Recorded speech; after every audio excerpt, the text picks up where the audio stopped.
Breakup हो गया और मेरा नशा बढ़ गया, और मेरा दिल टूट गया, मेरा नशा बढ़ गया। ये कई बार हम सुनते हैं।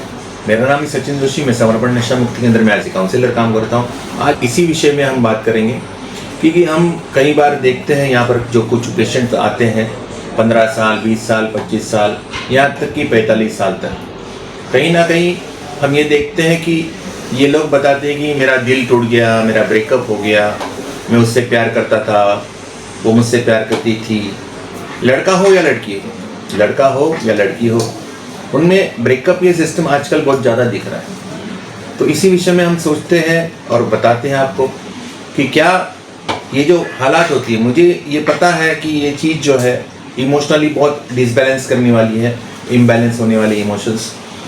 लेकिन यहाँ पर एक चीज़ समझना, इस कंडीशन में जब आप इमोशनली बहुत ज़्यादा अप्स एंड डाउन है या इमोशनली बहुत ज़्यादा डिस्टर्ब है, इस कंडीशन में जो आदमी रेगुलर या ओकेजनली ड्रिंक्स करता है या नशा करता है, उसका नशा ज़्यादा हो जाता है, क्योंकि वो दिल टूट गया। इमोशंस जो है माइंड के ऊपर हावी हो जाते हैं। जो नशे तो कोई छुआ तक नहीं आज तक, लेकिन उसका ब्रेकअप हो गया और उसने नशा करना शुरू कर दिया। वो लड़का हो या लड़की हो, कोई फ़र्क नहीं पड़ता। आजकल लड़कियां भी ब्रेकअप हो गया या कुछ हो गया ऐसा तो वो भी चालू कर देती है। तो ये जो भाव है इमोशंस का, यहाँ पर आपका जो माइंड है, जो प्रैक्टिकल थिंकिंग है, उसके ऊपर इमोशनल थिंकिंग, जो आपका रैशनल थिंकिंग है उसके ऊपर इमोशनल थिंकिंग हावी हो जाता है। और इस वजह से कई सारे लोग एडिक्शन इस बीमारी में पड़ जाते हैं। वो लोग अनफॉर्चुनेट हैं जो एडिक्शन इस बीमारी से सफ़र करते हैं, क्योंकि उनका ये सोच होता है कि नशा मुझे सपोर्ट करेगा। अब वहाँ पर विवेक बुद्धि से या प्रैक्टिकल सोच से अगर देखा जाए तो अगर मेरा ब्रेकअप हुआ है और मैं नशा करता हूँ तो क्या फिर से पैचअप हो जाएगा? मैं उस नशा करने के बाद मैं दो स्थितियों में पहुँच सकता हूँ, एक तो डिप्रेशन या फिर एंगर। अगर मैं एंगर में पहुँचता हूँ तो मेरा जो प्यार करने वाला व्यक्ति था उसको मैं धमकियाँ दे सकता हूँ, उसके साथ कुछ गलत कर सकता हूँ। क्या उससे वो व्यक्ति वापस आने की कोई गुंजाइश है? तो मेरे हिसाब से नहीं।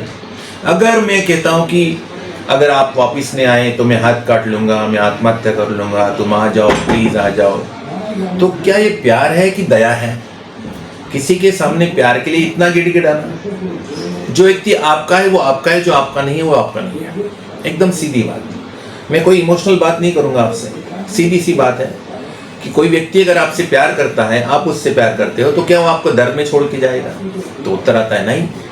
लेकिन अगर उसको कोई बेटर ऑप्शन मिला है और आप उससे प्यार करते हो तो आपको प्रॉपर्टी तो है नहीं, तो आप उसको रोके रखेंगे? प्यार फ्री होता है। अगर उसकी खुशी में हमारी खुशी, अगर वो चाहता है कि आपसे रिश्ता नहीं रखना तो इट्स ओके। लेकिन ये कहना जितना आसान है उतना प्रैक्टिकली जब ये स्थितियाँ बनती है उस समय इस स्थिति के अनुसार डिसीजन लेना बड़ा गलत हो जाता है, मतलब बहुत डिफ़िकल्ट हो जाता है। और इस गलती में या इस डिफ़िकल्टी में, इस डिफ़िकल्ट सिचुएशन में नशे के बाद सहारे के रूप में जाना और अपनी हालत और ख़राब कर लेना। मेरा ब्रेकअप हुआ है, अब मैं नशा कर रहा हूँ तो मेरी नौकरी भी चली गई। मेरा ब्रेकअप हुआ है और मैं घर वालों से झगड़ा कर बैठा हूँ। मेरा ब्रेकअप हुआ है और मैं नशा करके अपना शरीर खराब कर रहा हूँ। कोई भी रिश्ता इतना ज़रूरी नहीं होना चाहिए कि जहाँ पर हम खुद से रिश्ता खराब कर लें। हमारे जीवन के जो सातों एस्पेक्ट हैं, शारीरिक, मानसिक, आर्थिक, पारिवारिक, सामाजिक, स्पिरिचुअल और सेक्सुअल, इसमें से एक कार्य क्षेत्र है प्यार वाला। लेकिन बाकी जो 6 कार्य क्षेत्र है वो अभी भी आपकी जिम्मेदारी है। वहाँ पर डिस्टर्बेंस है, लेकिन क्या नशा इसका समाधान हो सकता है? तो नहीं। मेरी शादी मेरी मर्जी के खिलाफ हो रही है या उसकी शादी मर्जी के खिलाफ हो रही है, तो क्या वहाँ पर नशा करने के बाद आपकी दोनों की शादी होने की गुंजाइश कितनी है? मैं कहूँगा शायद नहीं बराबर है, अगर होगी तो 1%। लेकिन हम जो रिस्क ले रहे हैं, हम जो नशा बढ़ा रहे हैं, उसमें कहीं ना कहीं ब्रेन केमिस्ट्री अगर डैमेज हो जाती है तो हम एडिक्शन में फंस जाएंगे, और कई सारे लोग फंस चुके हैं। इस ब्रेकअप का एक वजह और है, इसके कारण होने वाले एक नुकसान और है। जो आदमी अच्छी खासी ट्रीटमेंट करवाता है नशा मुक्ति केंद्र में और वो अच्छा जीवन जीना चाहता है, लेकिन उसका ब्रेकअप हो गया और उसने नशा कर लिया तो उसका जो शरीर बना था, बुद्धि बनी थी, दिमाग ठीक हुआ था, शरीर में वातावरण ठीक हुआ था, अब फिर से अस्त व्यस्तता और रिलैप्स होने के बाद में उसने फिर से अपना नुकसान करना शुरू कर दिया, खुद का ही दुश्मन बन बैठा। और फिर से उसका एडमिशन हो गया। अब ऐसी स्थिति में हम देखते हैं कि वो कहीं ना कहीं जीवन से हार रहा है। अगर आप किसी से प्यार करते हो अच्छी बात, अगर आपके प्यार में से अगर सेक्स निकाला जाए तो क्या बचता है? जितने भी यंगस्टर है उनसे ये सवाल और सोचे अपने आप से, क्या वो प्यार है कि फिजिकल नीड है? अगर फिजिकल नीड है तो भैया कहीं पर भी पूरी हो सकती है, लेकिन हम एडिक्ट लोग जो है वो कहीं ना कहीं बहुत ज़्यादा इमोशनली सेंसिटिव है। तो मेरा ये कहना है कि इमोशनली सेंसिटिविटी को आप कमजोरी न बनाए, आप अपनी ताकत बनाए। ये दोनों तरफ से काम कर सकती है। आपको अगर ब्रेकअप हुआ है तो आप उस ब्रेकअप को ताकत बनाना, अपने आप को इतना ऊंचा बनाना कि जो छोड़ के गया उसको पश्चाताप हो जाए, अपनी वैल्यू इतनी बढ़ाना कि वो देखे और उसको एहसास हो जाए कि यार मैंने इस इंसान के साथ गलत किया। खुद के साथ गलत करके क्या होगा? उस इमोशन को हमने पावर में कन्वर्ट कर दिया। अब हमें कोई बदला तो निकालना नहीं, हमारा बदला सिर्फ एक ही है, खुद के अंदर बदलाव, तरक्की ही हमारा रिवेंज है। किसी को नीचे गिराना, किसी को तकलीफ देना, ये हमारा बदला नहीं है। हमारा बदला कैसा होना चाहिए? सर्वश्रेष्ठ बदला, कामयाब बनना, पावरफुल बनना। नशा करने से आप प्यार तो हार ही गए, लेकिन आप अपनी जिंदगी से हार जाओ। ये कहना बड़ा आसान है कि तू नहीं और सही, और नहीं और सही, ये हम सुनते तो है, लेकिन उसको जब ये स्थिति जब गुजरती, मुझे पता है डिफिकल्ट सिचुएशन है, लेकिन इसमें अपने आप को संभालना, और समय इसका बहुत बड़ा दवाई है। समय को थोड़ा समय दीजिए, समय सब कुछ ठीक कर देगा।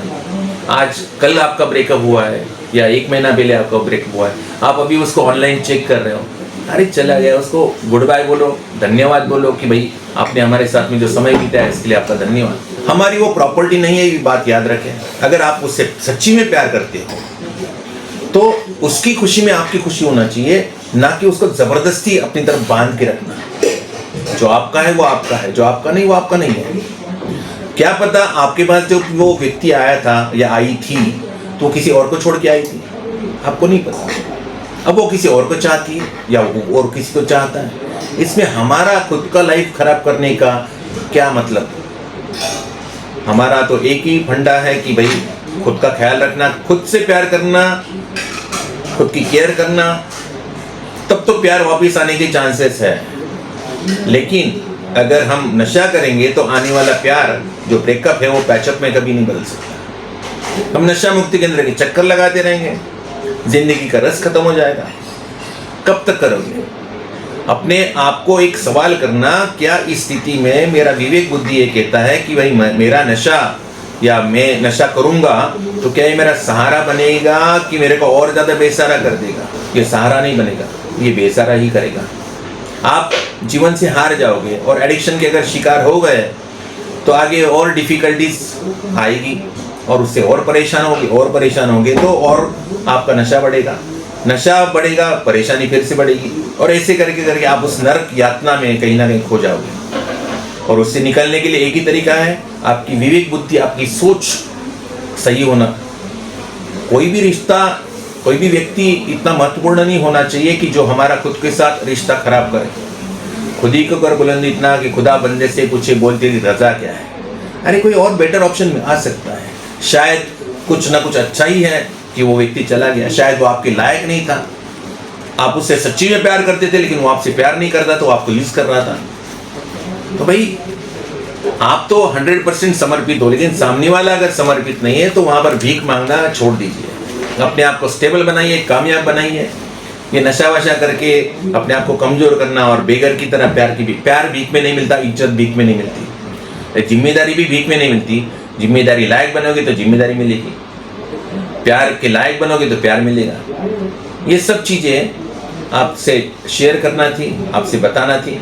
अगर कोई इस रास्ते पे जा रहा है तो अपने आप को रोक ले। अगर कोई जा चुका है, एडिक्शन का शिकार हो चुका है, तो अभी यहीं पर स्टॉप करने का समय है।